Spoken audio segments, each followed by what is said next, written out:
Hello everyone, मैं हूं बलराम और आज हम डिस्कस करेंगे geography class 9th chapter first India sites and location important question और आंसर के बारे में। Question number 4, the central location of India at the head of the Indian ocean is considered of great significance. Why? Hind महासागर का शीर्ष पर भारत का अवस्थान किस तरह महत्वपूर्ण है। तो इस क्वेश्चन को समझने के लिए एक आउटलाइन मैप ड्रॉ करेंगे।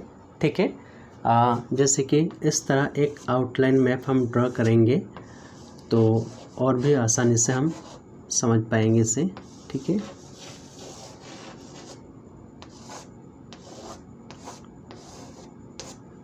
ये है एक आउटलाइन मैप।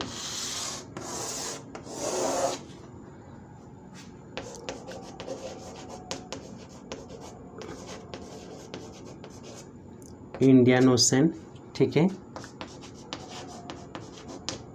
इंडिया, ठीक है, इंडिया मेनलैंड, इंडियन ओशन। अगर डायरेक्शन करें तो नॉर्थ, साउथ, ईस्ट, वेस्ट।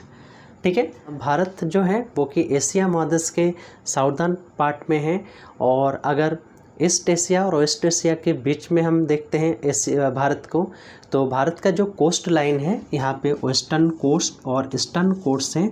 इससे दूसरे देशों के साथ जल मार्ग के द्वारा कनेक्टिविटी यानी कि संपर्क स्थापन करने में बहुत आसान हुआ है। ठीक है, जैसे कि वेस्टर्न कोस्ट से आप देख सकते हैं अफ्रीका, ठीक है, इसके अलावा यूरोप, इसके अलावा और भी दूसरे देशों के साथ आसानी से कनेक्टिविटी एस्टेब्लिश कर सकता है। ईस्टर्न कोस्ट से जो है इधर इस ईस्टर्न साइड में जो कि देश है जैसे कि मलेशिया, इंडोनेशिया, वियतनाम, जापान, इन सब देशों के साथ संपर्क स्थापित कर सकते हैं। ठीक है, तो भारत का जो सेंट्रल लोकेशन है, इस लोकेशन की वजह से जो स्ट्रेटेजिक सिग्निफिकेंस है वो प्राचीन समय से ही है। जैसे कि सांस्कृतिक रूप से भी हमने देखा है भारत का जो विचार हैं जैसे कि पंचतंत्र, रामायण, उपनिषद का विचार भी हमारे देश से संसार के दूसरे देशों में पहुंचा है। इसके अलावा भारत का मसाले, मसलिन, ये सब जो सामग्री हैं ये एक जगह से दूसरे जगह में दूसरे देशों में पहुंचा है। आर्थिक संपर्क स्थापित हुआ था। ठीक है, इसके अलावा भारत के जो उत्तरी भाग में जो पर्वतीय दर्रा हैं, ठीक है, जो पासेस है उसके थ्रू भी बहुत सारे देशों का लोग हमारे देश में प्राचीन समय में भी आए थे और आज भी इस दर्रे के थ्रू कनेक्टिविटी दूसरे देशों के होता है।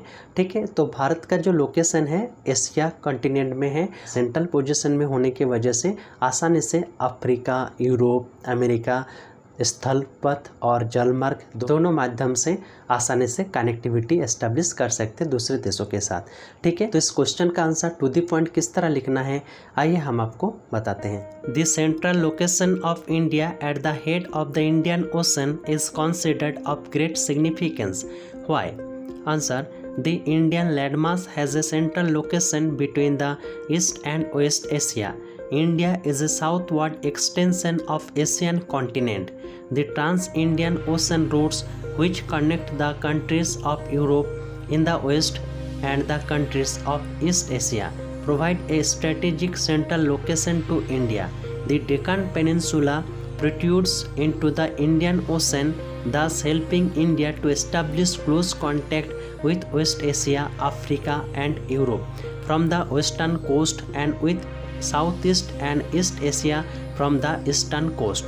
No other country has a long coastline on the Indian Ocean as India has a. Indeed, it is India's eminent position in Indian Ocean which justifies the naming of an ocean after it.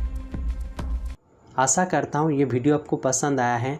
इस video को आप like करें, share करें और अभी तक आपने अगर इस चैनल को सब्सक्राइब नहीं किया है तो कर दें ताकि हर अपडेट आपको मिलते रहे। धन्यवाद।